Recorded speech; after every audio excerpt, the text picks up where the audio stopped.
नमस्कार, आप देख रहे हैं जौनपुर टुडे और मैं हूं शुभम अग्रहरी। साथियों, जैसा आप सभी को पता है कि झारखंड के पूर्व मुख्यमंत्री चिंपई सोरेन को लेकर तमाम अटकलें लगाई जा रही थी और यह बताया जा रहा था कि चिंपई सोरेन भारतीय जनता पार्टी के संपर्क में है और वह कभी भी भारतीय जनता पार्टी को ज्वाइन कर सकते हैं। ऐसे में अभी हाल ही में एक बड़ा खबर आया था कि चिंपई सोरेन अपने 6 विधायकों के साथ दिल्ली पहुंचे थे और तब यह माना जा रहा था कि अब चिंपई सोरेन जेएमएम यानी कि झारखंड मुक्ति मोर्चा को छोड़कर भारतीय जनता पार्टी के साथ हो जाएंगे, लेकिन अभी तक इसकी आधिकारिक पुष्टि नहीं हुई है। लेकिन आपको बता दें कि अब बड़ी खबर आ रही है और खबर यह है कि असम के मुख्यमंत्री हेमंत बिश्व शर्मा के द्वारा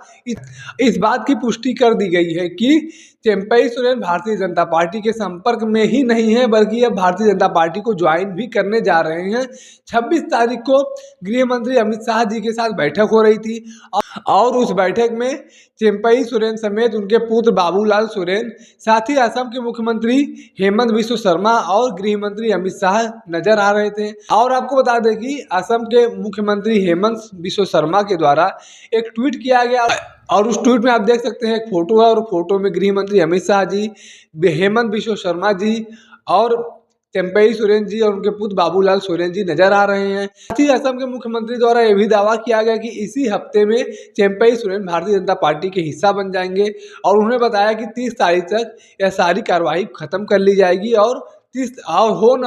तारीख को ही भारतीय जनता पार्टी की सदस्यता चिंपई सोरेन को मिल जाएगी। ऐसे में आपको बता दें कि जब झारखंड का विधानसभा चुनाव हुआ था तो वहां पर झारखंड मुक्ति मोर्चा की सरकार बनी थी और मुख्यमंत्री के तौर पर हेमंत सोरेन को चुना गया था। लेकिन हेमंत सोरेन के ऊपर ईडी और सीबीआई की जांच चल रही थी और इसी जांच में इसी केस के मामले में उन्हें जेल भी जाना पड़ा। जब उन्हें जेल जाना पड़ा तो मुख्यमंत्री का सीट जो है वह खाली हो चुका था। तो उसके बाद लोग अटकलें लगा रहे थे कि हेमंत सोरेन की पत्नी मुख्यमंत्री बन सकती हैं, लेकिन ऐसा नहीं हुआ और बाद में चिंपई सोरेन को मुख्यमंत्री बना दिया गया।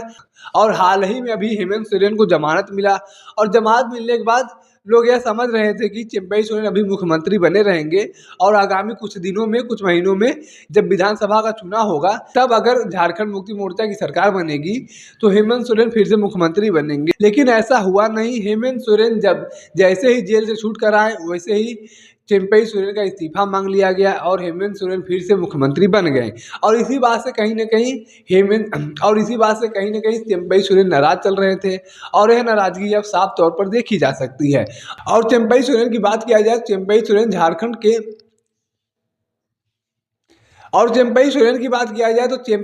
झारखंड के आदिवासी इलाकों में एक अच्छा पहुंच रखते हैं और झारखंड की राजनीति में सबसे बेदाग चेहरा चिंपई सोरेन का है। तो ऐसे में यह माना जा सकता है कि चिंपई सोरेन का झारखंड मुक्ति मोर्चा से अलग होना कहीं ना कहीं बहुत बड़े झटके की बात है। अब आगे यह देखना दिलचस्प होगा कि झारखंड मुक्ति मोर्चा की तरफ से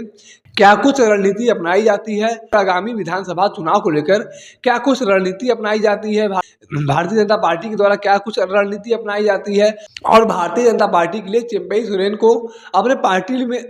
पार्टी में शामिल करवाना कितना फायदेमंद होता है, यह विधानसभा चुनाव में देखने को मिल सकता है।